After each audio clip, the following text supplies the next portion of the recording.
the grit, the hard times, the calling people out, awkward, heavy conversations. And this brings me on to the next point, Courtney, because I know it's not a little bit naughty. We've got access to Chasing the Sun too, and I have small cameos, and I've been doing kind of reviews and stuff like that, which have blown up, which is crazy for the people who are interested in that, almost feeding the South African beast, as it were. But us talking about UFC and then looking back on the Netflix doc that was done around the Six Nations, I would say you can draw comparisons to Chasing the Sun 2 in the way that Rassie, Jacques Nienaber interact with their players, as in the tone of voice, the terminology they're using. I think you can draw comparisons to the UFC. What did you think when you watched that? Yeah, definitely. And I like that, how willing they are to let the audience see everything. Not just the good bits or, when it's all kind of sunshine and rainbows, but the grit, the hard times, the calling people out, the awkward, heavy conversations. It's full access, and that's what people want to see. They don't want to see, a diluted version of it. They want to see what actually happens. What, you saying they don't want to see Blair Kinghorn go for a coffee with his missus? I can say that because Blair played well today for Toulouse. I'm calling them out. But, mate, you're 100% right. And just because I know the listeners wouldn't have seen it unless you're in South Africa, on that court, it's like one of the kind of headlines out of that episode 3 was around Eben Etzebeth's relationship with Duane Vermeulen. And I had no idea. And why would we have any idea that there is that kind of friction?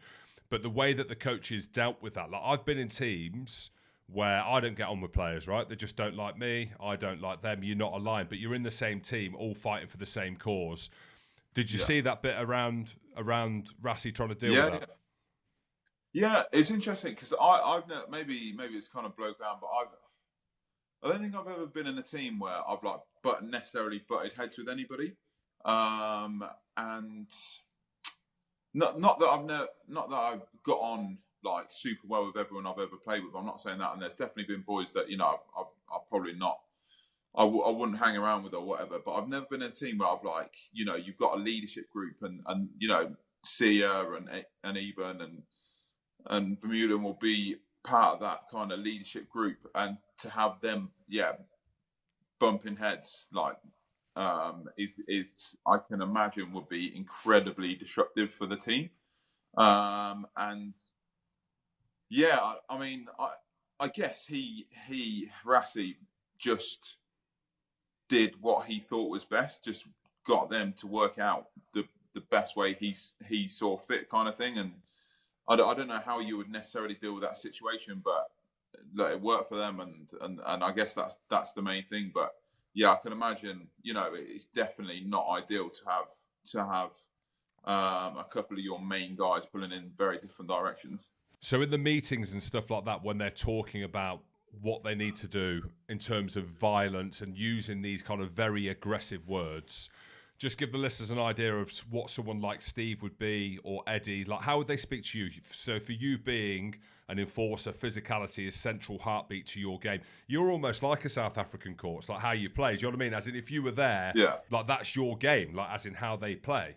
So what kind of, is that stuff spoken to you? Is that how you speak? Yeah, I'd say it's quite similar, and we talk about rugby being a physical sport and a pretty violent sport, and that, and honestly, without that intent, you can't do anything in rugby. Like if unless you get the physicality side of it right, you're not winning the game, and that is essentially what it comes down to. So every side in their own way will be talking about how they can be as physical as possible.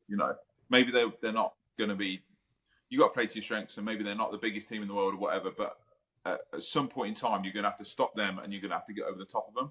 So you've got to figure out how best you do that. And yeah, you will always talk about your intent, your brutality, your violence. It's all the same, just said a bit differently.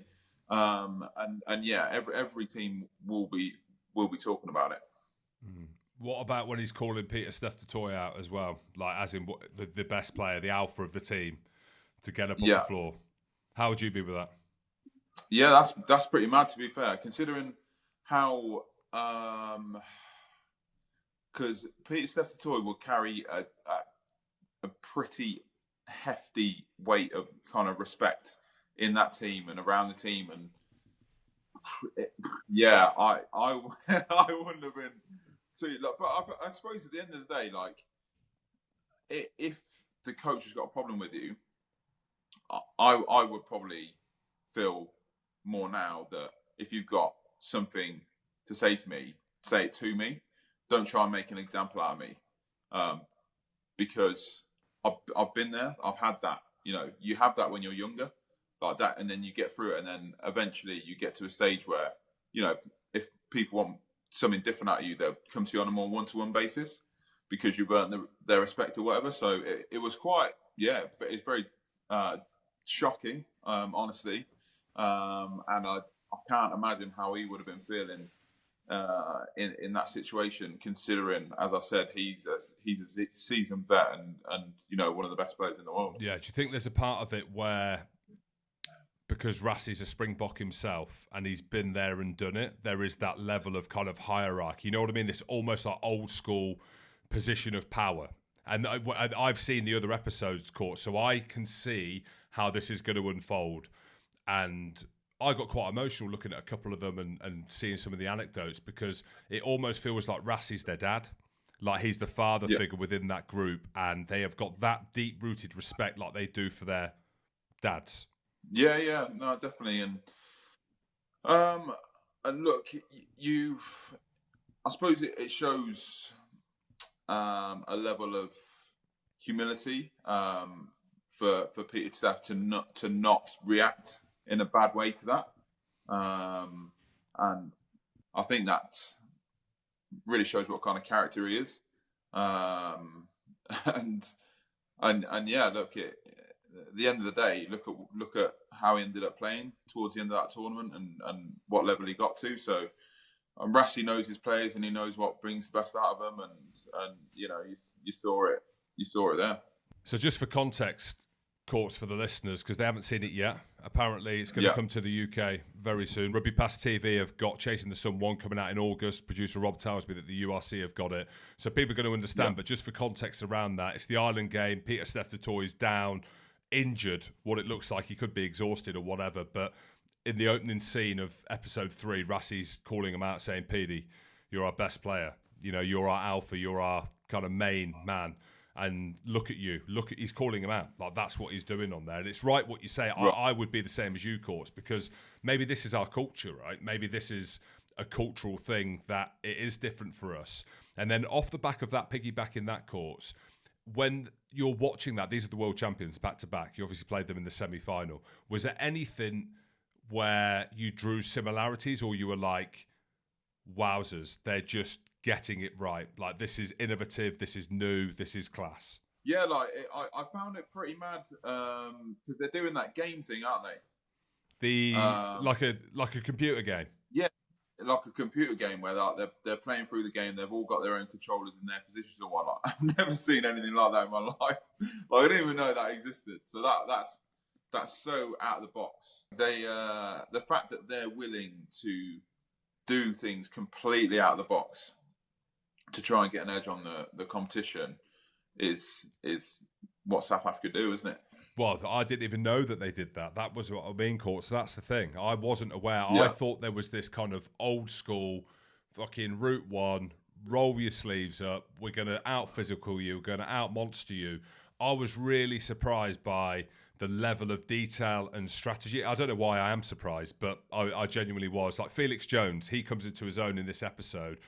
He's now working with the England team. I would go as far as saying, seemed like a bit of a genius in terms of his detail and what he was bringing to that team. Yeah, like, I'm not surprised, to be honest. Not surprised at all, especially being under the likes of Eddie and Steve now. Like, these coaches that get to the top level, been at the top level, are at the top level, they have a different level of discipline to the game, and they literally dedicate their lives to it.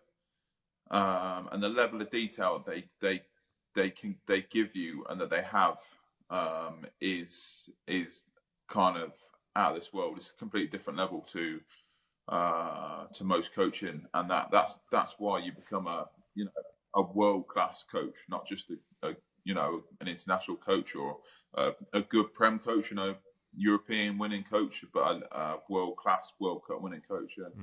Would you enjoy working with Rassie and Jacques Naba when you saw that? Yeah, I think I don't know. Look, I would not enjoy spending hours in a meeting room and doing a PlayStation game as myself. No, I wouldn't enjoy that. And they take it incredibly seriously, and that's good. And obviously, like, you should, and everyone should take it as seriously as they want. But I'm relatively relaxed. Like, yeah, rugby's important. It's important to us, but it's a game. You know what I mean? We're very lucky to play a sport that a lot of people do recreationally. And there's lots on the line, and you can win a lot of different stuff. But at the end of the day, you're doing what you love, and you should have fun doing it. And I try not to take it like uber seriously. So I don't know whether we clash in that area, but I think we get along quite well with our personalities. Like, I find them quite funny, to be honest. And I think I quite enjoy being around the camp. It seems like a cool vibe. Pod. Rugby pod.